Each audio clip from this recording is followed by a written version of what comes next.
Hello and welcome to FU Cancer at Mike's Journey. This is episode number 10.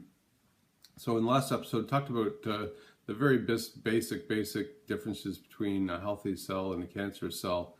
And we said in a healthy cell, if there's damage to DNA or if the cell is getting old, there's a protein that tells the cell to commit suicide. That's what it does.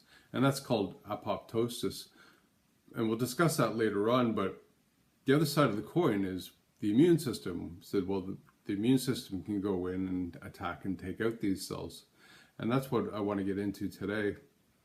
And just to make it simple, I've drawn out this little diagram here. So you've got blood, and you can divide blood into two separate categories, both equally as important, but you've got the red and the white blood cells. So for our case today, we're going to talk about the white blood. And you can think about white blood as the military. So it's all through your body and it's out and it's patrolling, looking for bad actors. And if there are, and it's working all the time, if there's something going on, a little bacteria, then they can send out the forces to go and attack that bacteria or any bad animal that's out there. So, and like the military, it's broken up into the Air Force, the Marines, and the Army. Well, our military consists of lymphocytes, monocytes, neutrophils, eosinophils, and then we have over here, kind of like the Coast Guard, would be the basophils. So we can call on the basophils to come in and help, but really the purpose of the basophil is for allergy fighting. So it has a very significant purpose, but it's not always needed for what I need in the process. The important ones are these four: lymphocytes, monocytes, neutrophils, and eosinophils. And those are the ones that we're going to talk about. So neutrophils are the first one talked about. They're the most plentiful in your body. They make up 65-ish% of your white blood count. They are also the first responders. So when there's something going on, the neutrophils are very important because they're the very first thing that goes there, and they'll kill germs, bacteria, anything that's not quite right before they call into the next specialized force. And these guys work. They actually will go in. They have what's called a pseudopod, which is a foot that goes over top of the target and just consumes it and absorbs it and breaks it down that way. So lymphocytes are interesting. So lymphocytes you can divide into three different subcategories. You've got your B cells, your T cells, and your killer cells. And I just want to talk about the B cells and the T cells. They're pretty unique. So you got these B cells, and they have little, say they're feelers on the end. And these guys are out and they're scanning around looking for different cells. So let's just say this is a messed up cell or a cell that's undesired. What's going to happen is this B cell, it'll latch onto here and it'll take a sample of that. And it'll identify that this is something that we don't want. What happens then, it calls on these T cells. So these T cells come out and it'll find those cells that this guy's identified, and it'll actually latch onto it. It'll latch onto it and inject it with poison. So that's a T cell. It'll put poison in there and it'll wipe this cell out. It'll just completely destroy it. So lymphocytes are pretty interesting in that respect. The other good thing about lymphocytes is that I know from my monthly blood test that although my lymphocyte results are in acceptable range, they're on the low end of the range, and I have a target range that I want to get up to, and that is something that I can actually have a little bit of control over. So the things that raise your lymphocyte cells or cell counts are vitamin C. So we all know fighting a cold or a cough, you have vitamin C, that helps your immune system. It's a protein that actually helps the immune system bind together. So I know vitamin C is going to work.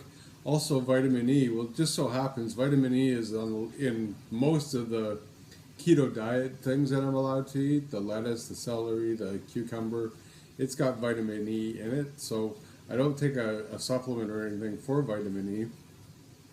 And the other thing I have is I have fatty acids. So I take avocado oil. I have a spoonful of this every once in a while.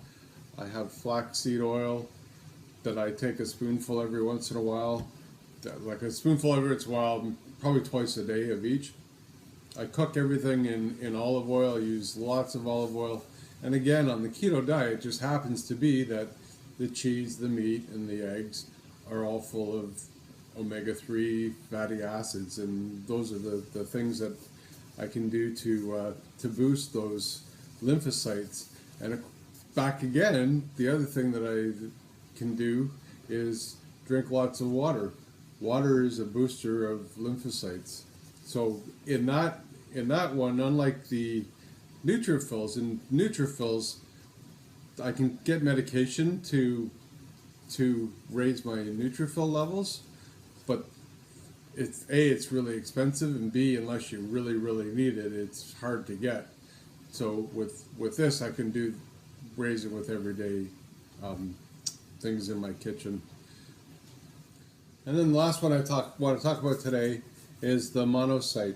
So the monocyte, again, it can be broken into two different categories. When the monocyte exits the bloodstream, it actually goes into one area called the dendritic type, and the other is called macrophage. So it's the macrophage one that I want to be interested in today, because again, that's something that I can actually do something about. So monocytes, they want to attack viruses, funguses, bacterias, anything outside of the normal. Same thing.